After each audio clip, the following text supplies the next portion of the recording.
नमस्कार दोस्तों, आशा करता हूँ आप लोग अच्छे होंगे और मेरे वीडियोस को देख रहे होंगे। और आज का हमारा टॉपिक रहेगा एडमिशन।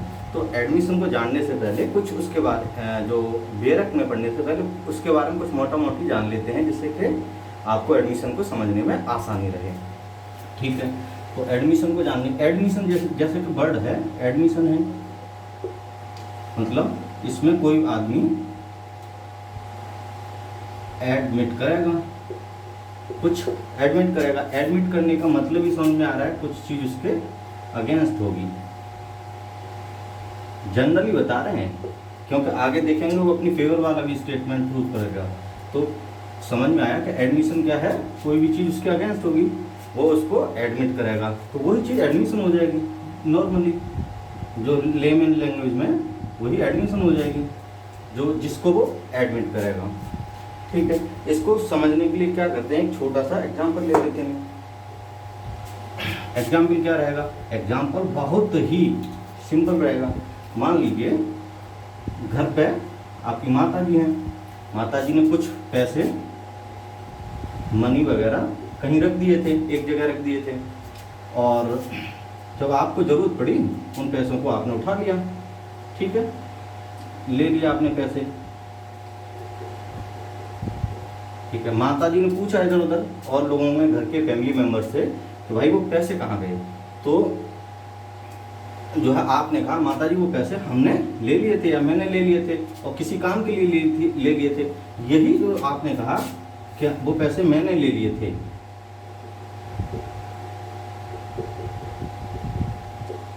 मैंने ले लिए। ठीक है, ये वाला जो स्टेटमेंट है यही एडमिशन है। ठीक है, अब इतनी सी ही बात है। अब एडमिशन क्या है, आपको ऐसा लगने लगा होगा ये एडमिशन देखने के बाद क्या ये तो सिर्फ सिविल केसेस में ही होगा, या लेकिन ऐसा नहीं है। आगे जब हम जो है कन्फेशन को बताएंगे उसमें भी बताएंगे, लेकिन यहाँ पे भी और बता देते हैं कि एडमिशन जो है, एडमिशन दोनों केसेस में होगा, सिविल में भी और क्रिमिनल में भी। ठीक है, सिविल में ज़्यादातर होता है, क्रिमिनल में भी होगा मान लीजिए। ठीक है, कैसे, उसमें यही होगा कि मान लीजिए जो एडमिशन होता है अगर नॉर्मल है तो वो सिविल में हो रहा है, और एडमिशन ऑफ गिल्ट है तो वो कन्फेशन हो जाता है। एडमिशन ऑफ गिल्ट के अलावा जो कुछ बचता है वो सिविल केसेस में भी रेलिवेंट हो जाता है। तो बात आ गई कि जो आपने जो एडमिट किया था वो स्टेटमेंट जो है एडमिशन हो जाएगा।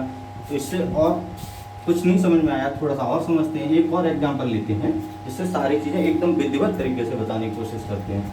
क्या है, मान लीजिए 3 लोग हैं, ए बी एंड सी। ठीक है, सी ने बी से कुछ पैसे उधार लिए हैं, सी ने कुछ पैसे उधार लिए हैं। ठीक है, रुपये उधार लिए हैं। ठीक है, जब बी उससे पैसे मांगता है, अपने पैसे, भाई वो पैसे दो जो आपने उधार लिए थे। बी कहता है, सी जो बी मांगता है ना सी से, तब सी कहता है भाई मेरे पास वो पैसे अभी नहीं है, मेरे पास पैसे अभी नहीं है, जब मेरे पास पैसे आएंगे तब मैं आपको पैसे दे दूंगा। ठीक है, ये पूरा ट्रांजैक्शन जो हो रहा है इस वाले केस में ये एक ही प्रेजेंस में हो रहा है। ठीक है, तो जो उसने ये कहा कि मेरे पास जब पैसे आएंगे मैं दे दूंगा, इसमें क्या है, उसने एडमिट किया है कि उसके पैसे उस पर उधार हैं। यही एडमिशन है, यही एडमिशन हो गया। और मैंने आपको बताया था जनरली क्या होता है, जो एडमिट करता है उसके अगेंस्ट होता है, मतलब उसने एक लायबिलिटी ले ली ना कि हाँ आपके पैसे मेरे पे उधार हैं, उसकी इंटरेस्ट के अगेंस्ट हो गया, यही एडमिशन है। अब देखते हैं, पूरा का पूरा यही एडमिशन है। इसके अलावा जो है और थोड़ा सा देख लेते हैं, इसको देखने के लिए एग्जाम्पल को तो ये ABC वाला ही जो अभी वाला है ये सी को रहने देते हैं। मान लीजिए जो अब सीधे स्टेटमेंट पे ही आते हैं, वो स्टेटमेंट था, एक ही प्रेजेंस में हो रहा था, तो एक ही विटनेस दे के प्रूफ किया जा सकता है कि हाँ साहब उसने ऐसा बोला था कि जब मेरे पास पैसे आएंगे तब मैं दे दूंगा। मान लीजिए दूसरा ये आता है कि मान लीजिए जो बी ने वो पैसे सी को किसी जो है इलेक्ट्रॉनिक मोड से जो है ट्रांसफ़र किए थे। इलेक्ट्रॉनिक मोड मतलब गूगल पे वगैरह से, ठीक है, गूगल पे वगैरह से ट्रांसफ़र किए थे, तो वो उसका स्टेटमेंट दिखा देगा, तो उससे भी प्रूफ हो सकता है कि हाँ ये उसने उसको पैसे दिए हैं, ठीक है। तीसरा मान लीजिए कुछ रिटन भी हो सकता है दोनों के बीच में। तो कहने का मतलब ये आया, एक स्टेटमेंट होगा जो है ओरल हो सकता है, डॉक्यूमेंट जो है इलेक्ट्रॉनिक हो सकता है, डॉक्यूमेंट्री भी हो सकता है। लेकिन अब स्टेटमेंट का क्या है, उससे क्या होगा, इसी वाले केस में देखिए, मान लीजिए सी, इसी केस में सी पैसे देने से मना कर देता है कि भाई मेरे पास आपका कोई उधार नहीं है, तो बी जो है सी पर केस करता है पैसे के लिए, बी वर्सेस सी हो जाता है। तो क्या करता है, बी कहता है कि मैंने एक बार जब आपसे पैसे मांगे थे तो आपने ये कहा था कि जब मेरे पास पैसे आ जाएंगे तब मैं आपको दे दूंगा, अभी मेरे पास नहीं है। और ये पूरा ट्रांजेक्शन एक ही प्रेजेंस में हुआ था।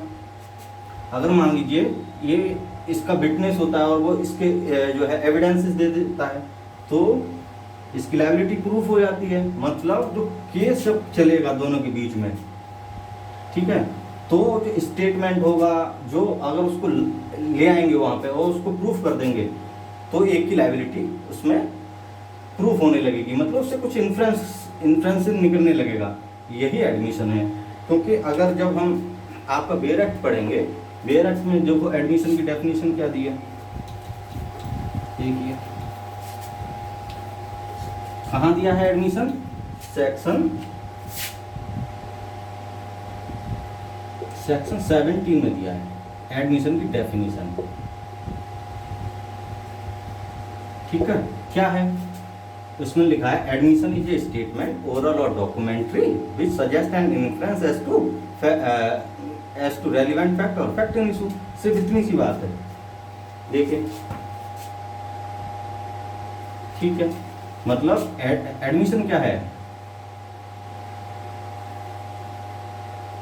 एडमिशन एक स्टेटमेंट है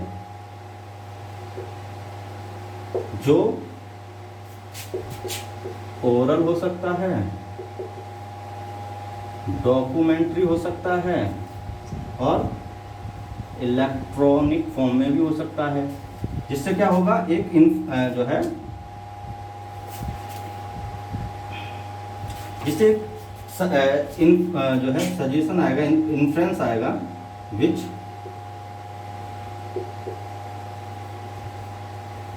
सजेस्ट एंड इन्फरेंस, ठीक है। ये सजेस्ट एंड इन्फ्लुएंस, उससे एक इन्फ्लुएंस निकलेगा कि जो कोई बात एडमिट की गई है या नहीं की गई इसके बारे में, ठीक है। यही सारा एडमिशन है, ठीक है भाई। क्योंकि जो इसमें जो डेफिनेशन दी गई है आपकी जो बेयर एक्ट में एडमिशन की, और ठीक है, एडमिशन की जो डेफिनेशन है उसमें ये तो बता दिया गया है। आगे आप देखेंगे कि एडमिशन कौन कौन कर सकता है। उसमें बोला गया कि आगे जो बताए गए हैं लोग वो एडमिशन कर सकते हैं। वो कहाँ कहाँ बताए गए हैं, देखिए 18 से स्टार्ट हो जाता है, 18, 19, 20, अभी सभी पढ़ेंगे, 20 तक किया, ठीक है। इसमें बताया गया है कि एडमिशन कौन कौन कर सकता है, ये सारी चीज़ें बताई गई हैं। अब एक और बात आती है, जब हम आगे चल के कन्फेशन को पढ़ेंगे तो कन्फेशन पढ़ेंगे तो उसमें निकल के आएगा कि कन्फेशन का अलग से कहीं डेफिनेशन नहीं दी गई है।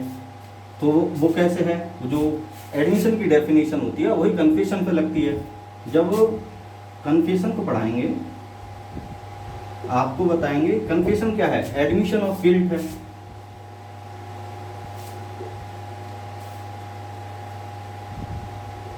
ठीक है।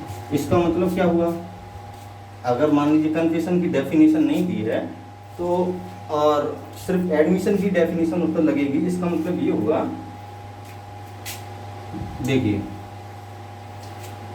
ये है एडमिशन, ये है कन्फेशन। एक सेट बना लेते हैं। तो जो कोई भी कन्फेशन होगा कोई भी कन्फेशन होगा पहले वो एडमिशन होगा, ठीक है। ऐसा नहीं होगा कि जो एडमिशन है वो कन्फेशन हो जाए, क्योंकि ये इसके अंदर ही आ रहा है। और क्या हो सकता है, इससे क्या समझ में आ रहा है, जो एडमिशन होगा अधिकतर जो है सिविल केसेस में होगा, लेकिन क्रिमिनल केसेस में भी होगा, आप देखेंगे आगे।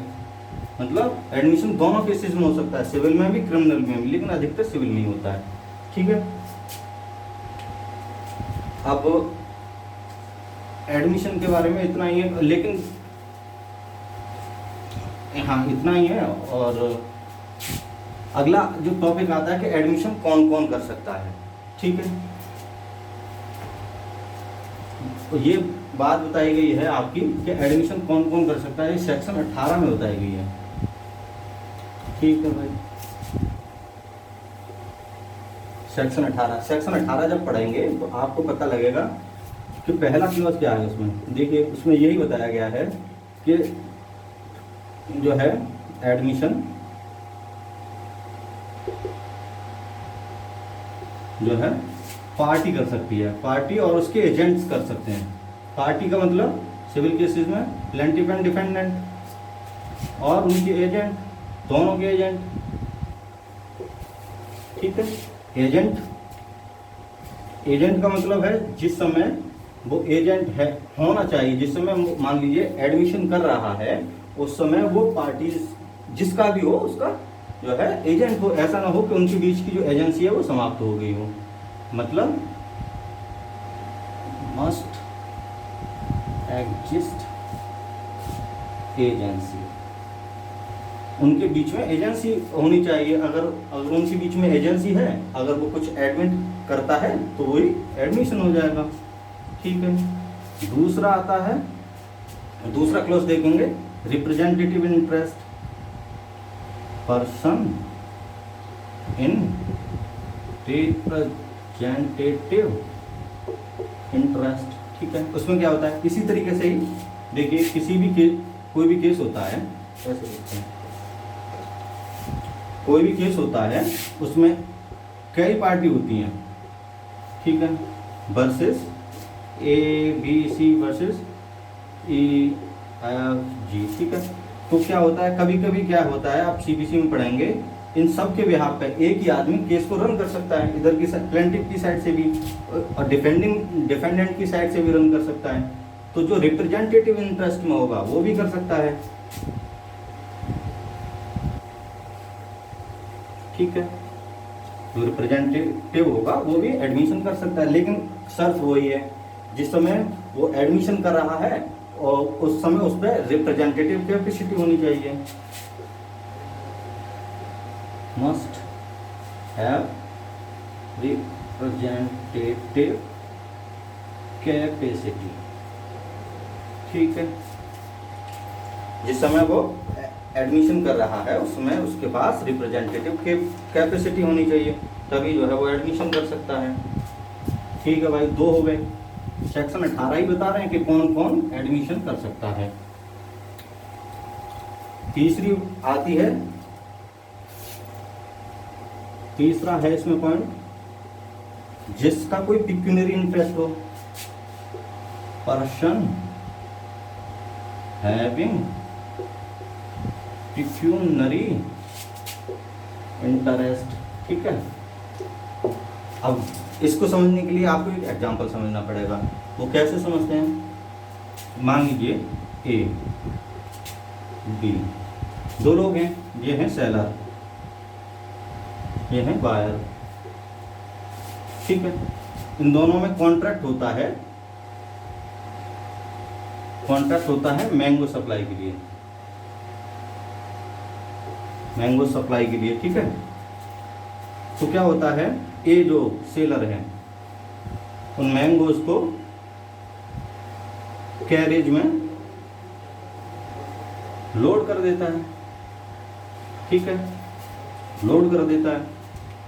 और क्या होता है कि वो मैंगोज रास्ते में लॉस्ट हो जाते हैं, ठीक है। अब दोबारा समझिए, ये सेलर हैं ए बी बायर हैं, उनके बीच में मैंगो को लेके जो है कॉन्टैक्ट होता है, और ये जो सेलर है वो मैंगोज को एक कैरेज में लोड कर देता है, जो कि रास्ते में जो है डेस्ट्रॉय हो जाता है या लॉस्ट हो जाता है। ठीक है, बी जो है इस जो है केस करते हैं कैरेज पे। ठीक है, इसी में देखिए बी केस करते हैं कैरेज पे, क्योंकि उन्होंने चीजें उसकी लॉस्ट कर दी है। ठीक है, तो इस केस में, ठीक है, इस वाले केस में बी और सी के बीच में स्टेटमेंट ऑफ ए कि उसने चीजें सारी प्रॉपर तरीके से लोड की हैं, वो एडमिशन हो जाएगा। क्यों हो जाएगा? क्योंकि इसमें दोनों का इंटरेस्ट इन्वॉल्व है, ए का भी बी का भी, और ए का तो और ज्यादा है क्योंकि चीजें अभी तक पहुंची नहीं है। वही तो है, जिसका पिक्यूनरी इंटरेस्ट इन्वॉल्व हो उसके द्वारा अगर कोई बात जो है एडमिट की जाती है तो वो भी एडमिशन हो जाएगा। इस वाले केस में कि बी का स्टेटमेंट, मैंने चीजें सारी प्रॉपर तरीके से जो है कैरेज में लोड कर दी थी, ये भी एक एडमिशन हो जाएगा। ठीक है भाई, ये समझ में आ गया होगा। अगर नहीं समझ में आया तो आप बताइएगा कमेंट करके और बता दिया जाएगा।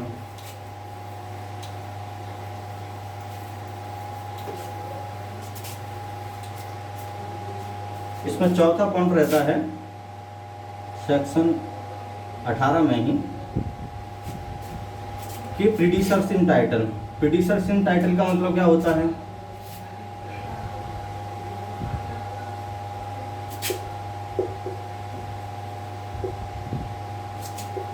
इसका मतलब क्या होता है? मान लीजिए एक आदमी जब उस समय, जिस समय वो किसी प्रॉपर्टी का ऑनर है, एक आदमी कोई जिस समय प्रॉपर्टी का ऑनर है उस समय कोई बात कहता है, स्टेटमेंट कहता है या कोई बात कहता है, और जिस समय वो उस प्रॉपर्टी को किसी को मतलब ट्रांसफर कर देता है, तब भी रेलिवेंट होगा। ठीक है, स्टेटमेंट। मान लीजिए एक आदमी जिस समय किसी प्रॉपर्टी का ऑनर है या मालिक है, उस समय कोई स्टेटमेंट बोलता है, फिर बाद में उस प्रॉपर्टी को किसी को ट्रांसफर कर देता है, तो जिस समय वो मालिक था उस समय उसने जो है उस प्रॉपर्टी के रिलेशन में कोई भी स्टेटमेंट बोला, वो जो है एडमिशन हो जाएगा। इसको कैसे समझते हैं? इसको भी एक एग्जांपल से समझ लेते हैं तो और ज़्यादा जो है समझ में आ जाएगा। देखिए कैसे क्या होता है। ए होते हैं एक आदमी होते हैं, वो एक प्रॉपर्टी के मालिक होते हैं। मान लो प्रॉपर्टी है पी, ठीक है, ये एक ही प्रॉपर्टी है, इसके ऑनर हैं प्रॉपर्टी के। क्या करते हैं, ये इस प्रॉपर्टी को किसी को मॉर्गेज कर देते हैं, मान लीजिए बी को कर देते हैं। ठीक है, फिर क्या करते हैं, ये इसी प्रॉपर्टी को, सेम प्रॉपर्टी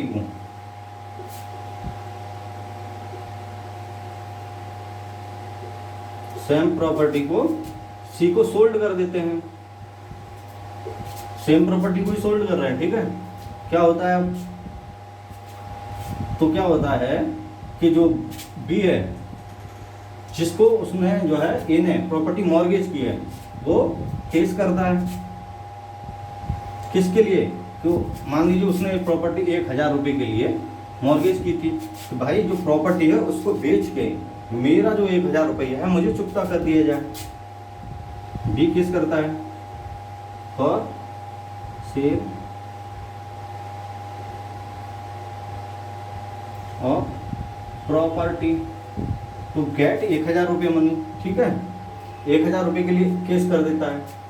तो इसमें क्या होता है, सी जिनको प्रॉपर्टी बेची गई है वो कहते हैं कि आपका ऐसा कोई जो है ये प्रॉपर्टी मॉर्गेज वगैरह नहीं हुई है और आपका कोई भी पैसा नहीं है। तो क्या करता है, ये बी ए का स्टेटमेंट कि वो प्रॉपर्टी उसने मॉर्गेज की है, ये स्टेटमेंट जिस समय वो मालिक था उसी समय तो मॉर्गेज की थी, इस स्टेटमेंट को प्रूफ कर देता है। मान लीजिए केस चलता है उन दोनों के बीच में, तो फिर ये प्रूफ कर देता है कि हाँ इस तरीके की प्रॉपर्टी को मॉर्गेज किया गया था। तो स्टेटमेंट ऑफ ए जो है इस केस में एडमिशन हो जाएगा, जो सी के अगेंस्ट होगा। ठीक है, यही है प्रीडिसर इन टाइटल, मतलब जिस समय वो उस पर टाइटल था उस समय उसने कोई स्टेटमेंट बोला और जिस समय उसके पास टाइटल नहीं रहा उस समय भी वो स्टेटमेंट रेलिवेंट हो जाएगा। सीधा यही है इसमें। ठीक है भाई, समझ में तो आ गया होगा। ठीक है, देखिए जो सेक्शन 19 है, अगर आप मान लीजिए उस अपने वेयर एक्ट से समझने की कोशिश करेंगे, सेक्शन 19 पे आ जाते हैं। सेक्शन 19 पे आ जाते हैं। जब आप अपने वेयर एक्ट से समझने की कोशिश करेंगे सेक्शन 19 को, तो हो सकता है आप थोड़ा सा भ्रमित हो जाए। तो मैं आपको पहले एक एग्जाम्पल दूंगा, उसके बाद सेक्शन के बारे में समझाऊंगा। ठीक है, मान लीजिए एक व्यक्ति है जो है पी मतलब एक व्यक्ति हैं जो अमेरिका में रहते हैं। ठीक है, उनका एक हाउस है, ठीक है, जो इंडिया में है। पी एक व्यक्ति हैं जिनका एक हाउस है जो इंडिया में है। तो वो क्या चाहते हैं, ए को जो है एक एजेंट बनाते हैं अपना। एजेंट के जो हाउस है, जो उन्होंने जो किन्हीं लोगों को किराए पे दे रखा है, तो उसका जो किराया है, उस हाउस का किराया है, उसे ले। मान लीजिए इसमें कुछ लोग रहते हैं, सी रहते हैं, CDE लोग रहते हैं, कुछ लोग रहते हैं कि ए उनसे किराया ले CDE से और ये किराया पी को दे दे। इसलिए पी जो है ए को हायर करते हैं या एजेंट बनाते हैं। ठीक है, तो क्या होता है, कुछ समय बाद ये पता लगता है कि ए एक लंबे समय तक पैसा उनके खाते में नहीं डालता है। तो जो है पी ए पर केस कर देते हैं। पी वर्सेस ए हो जाता है। पी ए पर केस कर देते हैं कि भाई साहब आपको जिस काम के लिए रखा गया था कि आप जो है उन लोगों से जो मेरे घर में रहते हैं उनसे प्रॉपर जो पैसा इकट्ठा करके मेरे खाते में डालेंगे या मुझे देंगे, वो आपने काम नहीं किया है। तो ये क्या कहते हैं, ये कहते हैं एजेंट साहब कि आपका उन लोगों पर कोई बकाया नहीं है या कोई पैसा नहीं है या कोई रेंट नहीं है, इस तरीके की बात करते हैं ए।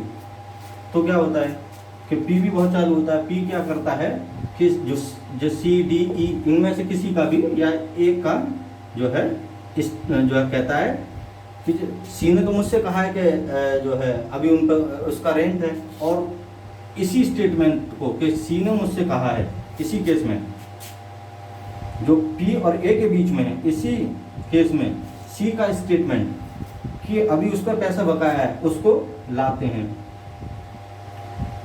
सी स्टेटमेंट तो उस पर पैसा बकाया है वो लाते हैं। तो ये क्या हो जाता है, एडमिशन हो जाएगा।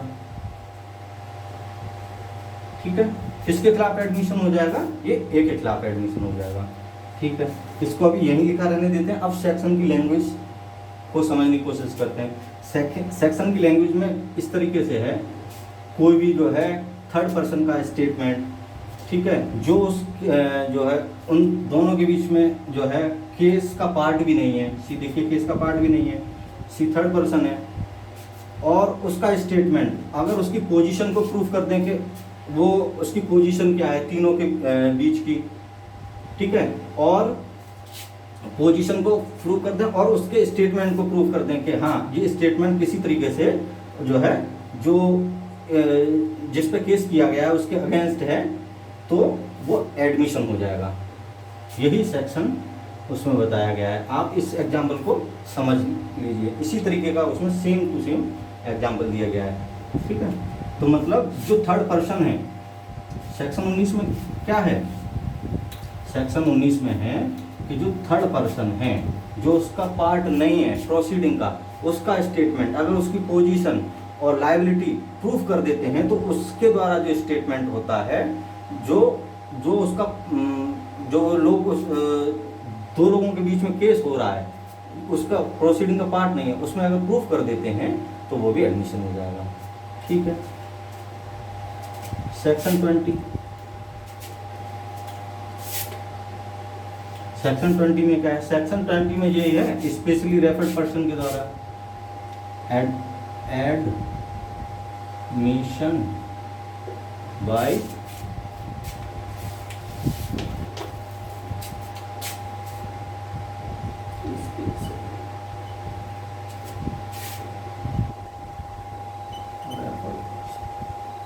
स्पेशली रेफर्ड पर्सन इसको इस तरीके से समझ सकते हैं। जब आप, बहुत ही सिंपल है, एक जनरल भाषा में समझिए कि जब आप किसी दुकान पर जाते हैं तो क्या करते हैं कि उस समय मान लीजिए दुकान पर जाते हैं तो कुछ लोग बैठे होते हैं, एक मुख्य आदमी बैठा होता है जिसकी दुकान होती है, तो जो लोग और लोग होते हैं उनसे कहते हैं भाई साहब सामान दिखाइए, तो वो सामान दिखाता है।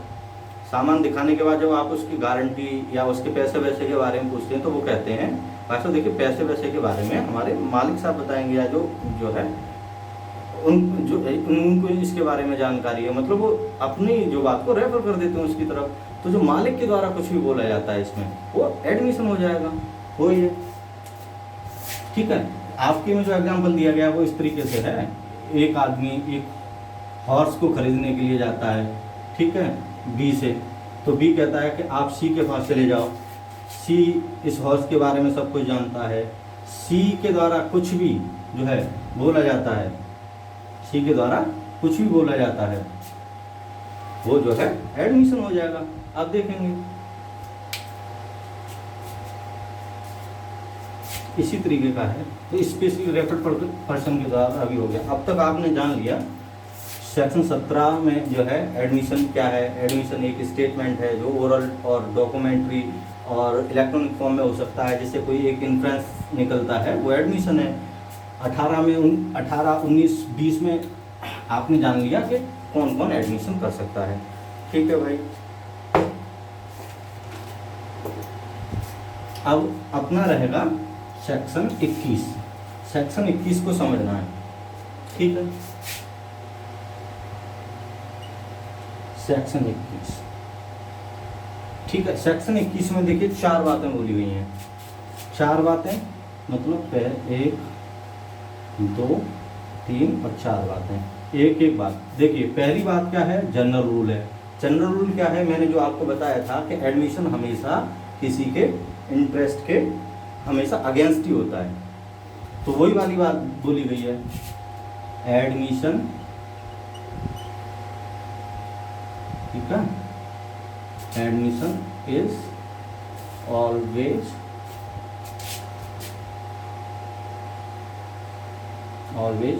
Against the maker of the statement. जो जनरल बात बोली गई है, जो पहला क्लॉज है उसमें यही बोला गया है कि एडमिशन जो होगा हमेशा जो है एडमिट कर रहा है उसके अगेंस्ट होगा, मतलब वो अपनी फेवर में उस जो है स्टेटमेंट को प्रूफ नहीं कर सकता है। तो जो उसमें जो दूसरी, तीसरी और चौथी बात है, ये इस बात जो है पहली बात का एक्सेप्शन है, ठीक है।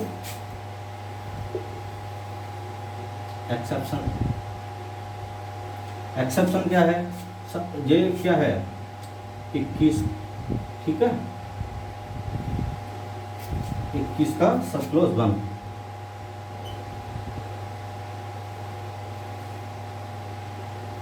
ठीक है, 21 का सब क्लोज 1 क्या है, इसमें मतलब क्या है, इस जो जनरल रूल है उसका एकदम विपरीत है कि जनरल रूल ये था कि एडमिशन हमेशा किसी भी व्यक्ति के अगेंस्ट ही प्रूफ किया जा सकता है। तो इसमें क्या है, इसमें फेवर में प्रूफ किया जाएगा।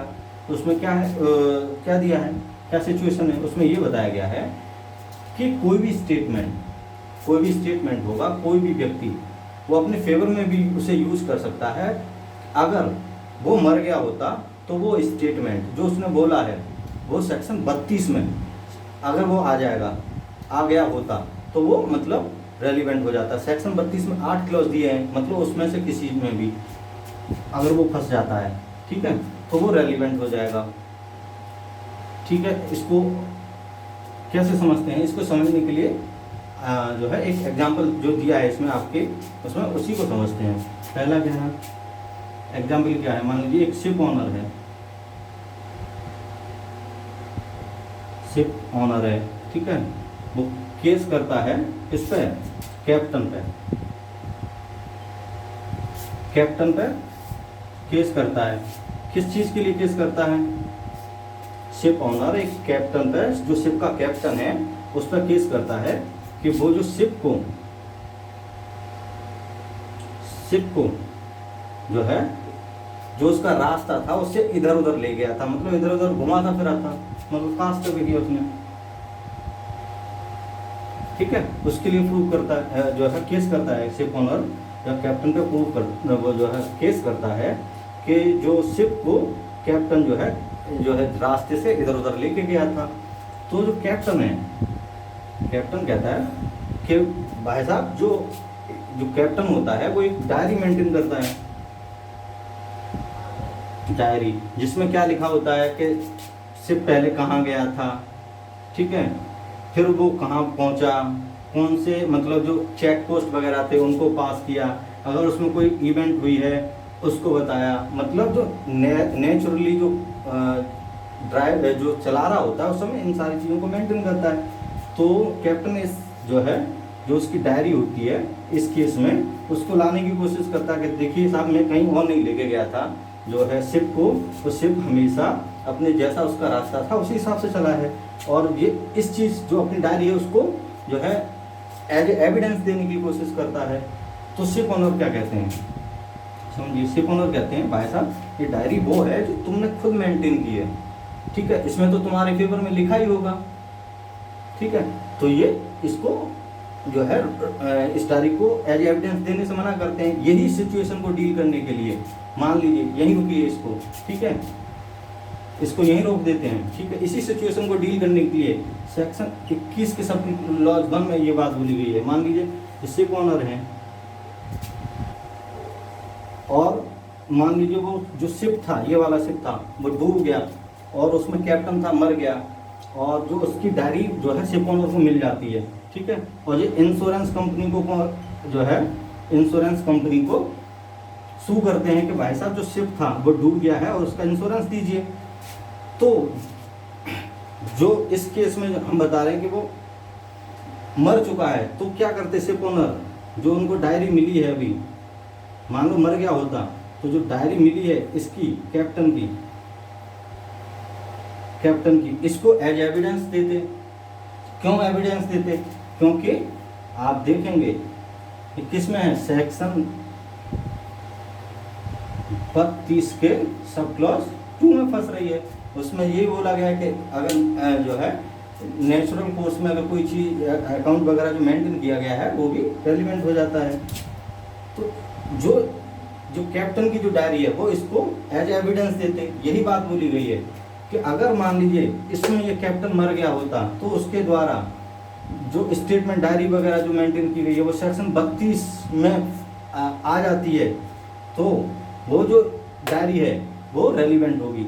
मतलब इस केस में भी डायरी इसी वजह से रेलिवेंट होगी, ठीक है, क्योंकि अगर कैप्टन मर जाता तो जो इस कैप्टन का स्टेटमेंट है, ये सारे जो डायरी में लिखे हुए हैं, ये जो है सेक्शन 32 में आ जाते, ठीक है।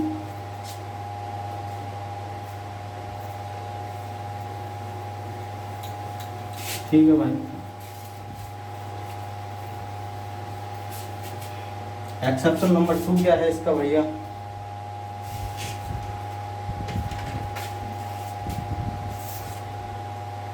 ये तो अब 2 पे आ जाइए। 2 में ये है कि अगर जो है स्टेटमेंट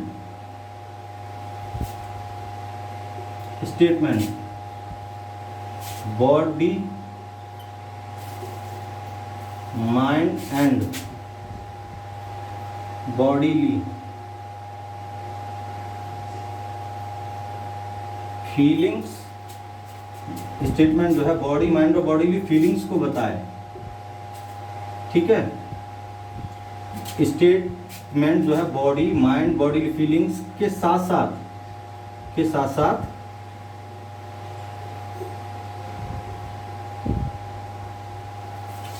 उसके कंडक्ट को भी बताए,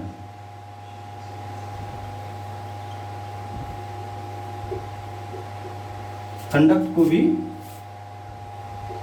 बताए, ठीक है। तो वो भी एडमिशन जो है अपनी फेवर में दिया जा सकता है। मतलब जो आदमी है जिसने जो आप चीज़ एडमिट की है वो भी उस चीज़ के एविडेंस दे सकता है। इसको समझने के लिए कैसे कर सकते हैं, इसको समझने के लिए एक एग्जांपल देते हैं, उससे बिल्कुल जो है क्लियर हो जाएगा। कैसे, मान लीजिए एक व्यक्ति है ए, इन पर चार्ज है। चार्ज क्या है कि ये स्टोलन प्रॉपर्टी के साथ डील करते हैं, ठीक है। इन पर चार्ज है, बी है, मान लीजिए बी पर चार्ज है कि नहीं, बी नहीं, ए रहने दीजिए। ए पर चार्ज है कि ए जो है स्टोलन प्रॉपर्टी के साथ डील करते हैं, ठीक है। तो क्या होता है जब इन पर चार्ज लगता है तो ये बात कहते हैं भाई साहब, जो आप जिसको स्टोलन प्रॉपर्टी कह रहे हो, अगर ये स्टोलन प्रॉपर्टी होती तो मैं इसको जो है औने पौने दाम पर बेच दिया होता। मतलब मैंने ये प्रॉपर्टी जिसका जो एक्चुअल प्राइस है उससे 1 रुपया कम पे भी नहीं बेची है। मतलब वो एक तो उसकी बॉडी जो है बॉडीली फीलिंग्स को भी बता रहा है और उसके कंडक्ट को भी बता रहा है, क्योंकि उसने वो 1 रुपया कम पे भी नहीं बेची है। मतलब इस स्टेटमेंट को वो प्रूव कर सकता है अपनी फेवर में भी, ठीक है। अगर एक और एग्जाम्पल देख लीजिए, मान लीजिए एक व्यक्ति है, उस पर चार्ज है कि उसने काउंटरफीट कॉइन जो है पास किया है, किसी को दिया है, दूसरे को दिया है, ठीक है। तो जो व्यक्ति है वो ये प्रूव कर सकता है कि भाई साहब ये काउंटरफीट कॉइन है ना, मैंने पहले कई आदमी को दिखाया था, उन्होंने ये बताया ये एकदम सही कॉइन है और इसमें कोई जो है खराबी नहीं है। तो वो जो स्टेटमेंट है क्या बता रहा है, उसकी जो है बॉडीली फीलिंग्स को बता रहा है और उसके साथ के साथ उसके कंडक्ट को भी बता रहा है, क्योंकि ये उसने ये जो काउंटरफीट कॉइन है कई लोगों को दिखाया है और उन्होंने कहा है कि वो कॉइन एकदम सही है, ठीक है। तो इस स्टेटमेंट को भी वो अपनी फेवर में प्रूफ कर सकता है, ठीक है। 2 हो गए सेक्शन का, ठीक है। तीसरा आता है, तीसरा एक्सेप्शन, तीसरा क्या है इसमें, तीसरे एक्सेप्शन में ये है कि जो स्टेटमेंट जो है एडमिशन के अलावा कुछ और हो, अदर देन एडमिशन, मतलब अदर देन एडमिशन क्या क्या स्टेटमेंट अपने आप में ही जो है रेलिवेंट हो। जैसे मैंने आपको जब सेक्शन 6 बताया था, उसमें रेस जस्ट बताया था, उसमें भी जो है स्टेटमेंट के बारे में बताया था कि स्टेटमेंट कैसे रेलिवेंट हो सकता है। तो मान लीजिए स्टेटमेंट आप जो है रेस जस्ट में आ रहा है, तब भी उसको जो है अपनी जो है फेवर में दे सकता है, ठीक है। सेक्शन 14 में, अगर सेक्शन 14 में आ रहा है, ठीक है, तब भी अपनी फेवर में दे सकता है। सेक्शन 32 में आ रहा है तब भी अपनी फेवर में दे सकता है।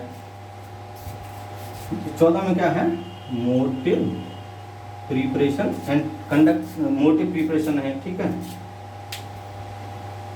ठीक है। अब वो एक बात आती है जो आपको कंफ्यूज कर सकती है, वो क्या है, ये क्या है,